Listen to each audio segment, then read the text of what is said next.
Olá, queridos da escola Dom Joaquim de Almeida, alunos do segundo ano. Eu sou o professor Cristiano falando e a nossa aula de hoje é sobre cinética química. Cinética química. O próprio nome já sugere, cinética.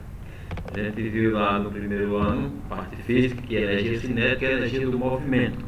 Então a cinética química é o ramo da química que estuda a velocidade que as reações se processam, como também os fatores que influenciam essa velocidade. Então, toda reação química, quando está se processando, tem um tempo para acontecer, tem uma velocidade que ela se processa. E essa velocidade é estudada pela cinética química. E alguns fatores que influenciam essa velocidade, para diminuí-la ou para aumentá-la. Tem aqui algumas aplicações importantes. Na indústria de alimentos, os micro-organismos apresentam pouca atividade em baixa temperatura e atividade plena em temperatura mais elevada, ou seja, eles trabalham melhor numa temperatura mais elevada. Por exemplo, uma indústria de cerveja, os micro-organismos que vão fazer lá a fermentação da cerveja, eles trabalham melhor, têm uma produtividade maior na temperatura mais elevada. Isso é estudado pela cinética química. A técnica de pasteurização do leite, que ele tem uma variação de temperatura intensa. O leite pasteurizado, a gente sabe que é aquele leite saquinho que a gente compra na padaria. Então, ele, para ser colocado ali, para ter uma vida útil maior, ele é superaquecido e depois é resfriado instantaneamente. Então, é chamado de pasteurização.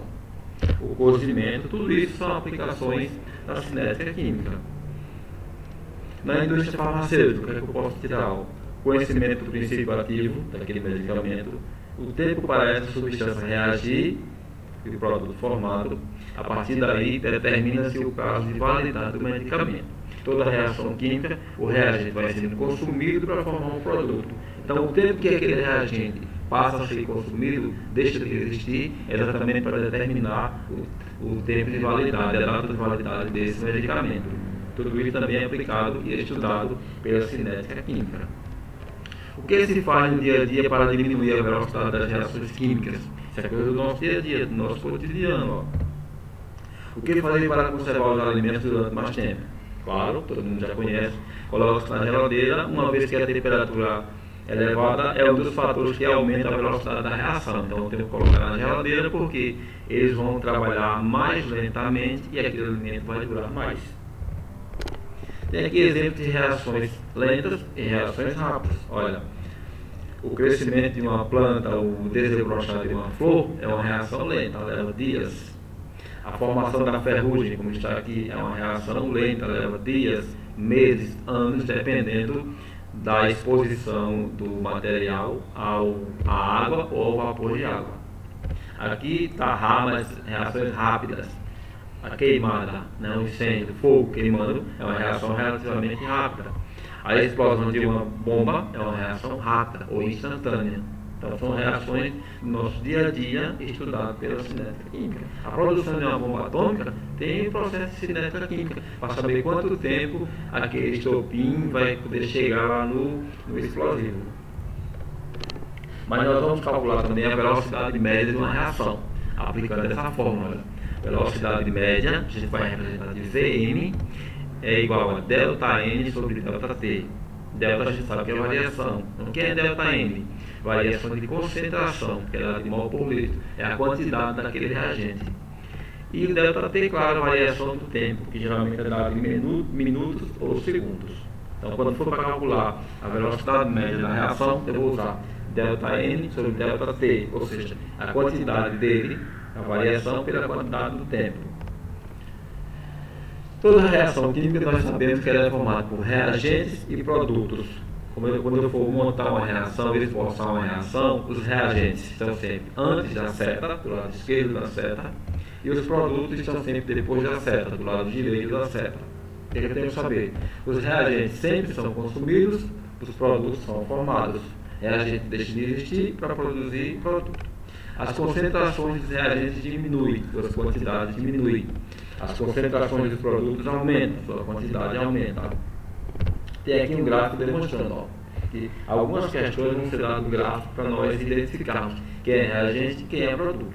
Uma dica é a seguinte: o reagente sempre vai partir aqui do topo, a sua curva sempre vai diminuir, porque ele vai estar com a concentração máxima. A partir do momento que começar a reagir, ó, começa a diminuir, e ao mesmo tempo o produto que no início não tinha nada, não existia produto, a partir do primeiro instante da reação começa a formar o produto e sua curva vai aumentando. Então esse é o gráfico genético de uma reação olhando pela cinética química. O reagente sempre parte aqui de cima, sempre vai diminuindo, o produto sempre parte aqui de baixo, sempre vai aumentando. Certo? Claro que dependendo da reação dos reagentes e produtos, eu vou ter aqui mais de 2 curvas, 3 ou 4 curvas. Como calcular a velocidade de uma reação química quando a proporção entre números de mols é diferente? Aqui eu tenho 2 mols do HI produzindo 1 mol de hidrogênio e 1 mol de iodo. Então a gente tem que saber que aqui eu vou ter 2 vezes a velocidade de formação do hidrogênio e do iodo, como diz aqui, ó. A velocidade de variação da concentração do HI, que é o ácido iodídrico, é 2 vezes maior que a velocidade de variação da concentração de hidrogênio, por exemplo. Então se eu tiver que formar 1 mol de hidrogênio, eu tenho que consumir 2 mols de HI.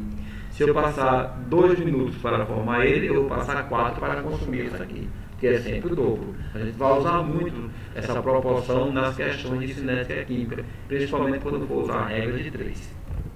E aqui um exemplo, uma reação C2H2 mais 2H2 dando C2H6, ou seja, o etino formando o etano. Aí aqui tem várias etapas. No primeiro instante, 0 minuto, eu não tenho nada de produto formado. Depois que se passaram 4 minutos, eu já vou ter 2 mol de etano. 6 minutos já tenho 15 mol formado. E 10 minutos eu tenho 20 mol formado. Então, quando vier uma questão desse jeito, uma tabela, geralmente vai se pedir a velocidade no intervalo de tempo. Por exemplo, de 0 a 4 minutos, de 4 a 10 minutos. Então, eu vou pegar somente aquele pedaço que for pedido na questão. Tem um exemplo, tem o pedido aqui na frente. Ele quer que você calcule a velocidade de 0 a 4 minutos. Olha, de 0 a 4 minutos é esse pedaço aqui. Ó. De 0 a 4, de 0 a 12, que é o que corresponde. Eu já sei que se calcula a velocidade média, quantidade sobre o tempo. Tá aqui, a quantidade formada e o tempo. Então vai ser 12 menos 0 sobre 4 menos 0. Veja, 12 sobre 4 vai dar 3 mol por minuto. Nos 4 primeiros minutos da reação, eu tenho uma velocidade média de 3 mol formada a cada minuto. Pediu também de 0 a 6 minutos. Vou pegar esse pedaço aqui, ó, de 0 a 6. Então vai ser de 0 a 6 e de 0 a 15. Então nós temos 15 menos 0, 6 menos 0, 15 dividido por 6, 2,5. E de 0 a 10, que é esse pedaço aqui, ó, do início ao fim, 20 menos 0, que dá 20, 10 menos 10, 20 dividido por 10 dá 2. Então a gente observa que com o passar do tempo, a velocidade vai diminuindo. Nos 4 primeiros minutos eu tinha 3 mol formado, depois de 6 minutos eu tinha 2,5 formado por minuto, e nos 10 minutos eu teria 2 mol formado a cada minuto. Então, com o passar do tempo, essa reação vai diminuindo a velocidade. Por quê? Porque com o passar do tempo, o reagente aqui, o etino, vai sendo consumido, vai ficando menos. Então a velocidade de reação é menor, porque a quantidade de reagente também é menor. Certo? Outra tarefa aqui, outro exemplo, ele deu aqui uma reação de decomposição da amônia, ó, NH3 dando N2 mais H2. Essa reação deveria ser balanceada, aqui tem que ter um 2 aqui na frente e um 3 aqui no H2. Aí vamos identificar essas curvas respectivamente. Quem é A, que é esse primeiro aqui, B, esse segundo, e o C, esse terceiro. O que é que eu sei? A gente falou ainda há pouco. O reagente sempre parte aqui de cima. Ó. Então, essa curva C aqui é o reagente. Quem é o reagente? É a amônia, NH3. Como a questão pediu respectivamente, ele vem por último. Então, aqui pode ser a letra A ou a letra D. Ó. Que é quando o C, ó, A, B, C. A, B, C. Então o C aqui é a amônia, porque o reagente, que é o que está antes da seta, ele parte aqui de cima e vai sendo consumido. Então eu sei que o C é a amônia. Pode ser letra A ou letra B. E agora, quem é A e quem é B? Como eu disse a vocês, no balanceamento dessa equação, eu tenho aqui 1 mol e aqui eu tenho um 3, que não veio na questão. Então, se eu tenho um 3, é porque a concentração do hidrogênio é maior, então ele tem que estar aqui em cima.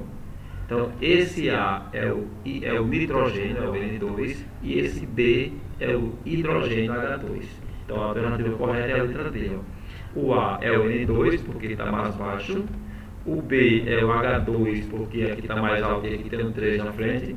E o C é o NH3, a amônia. Então, a alternativa correta é a letra D. São questões bem simples, né? A questão anterior é aplicando na fórmula da velocidade, a variação de concentração sobre variação do tempo, e a outra é só você analisar o gráfico. Lá, outra questão aqui, ó. Ele pergunta aqui, deu o gráfico, concentração nessa reta aqui e o tempo aqui. O que é que ele pede? Considerando-se as informações desse gráfico, é correto afirmar que no intervalo de 1 a 5 minutos desse pedacinho aqui, ele quer a velocidade média. Então, se esse pedacinho aqui já está determinado aqui, ó. Como é que eu calculo a velocidade média? Concentração, variação da concentração, sobre variação do tempo. Ou seja, 9 menos 1, que dá 8, ou seja, 0,9 menos 0,1 dá 0,8, sobre 5 menos 1, que dá 4. Então, 0,8 dividido por 4 vai dar 0,2.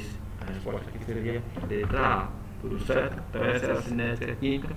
Na próxima aula eu vou passar algumas atividades para a gente fazer e depois comentar.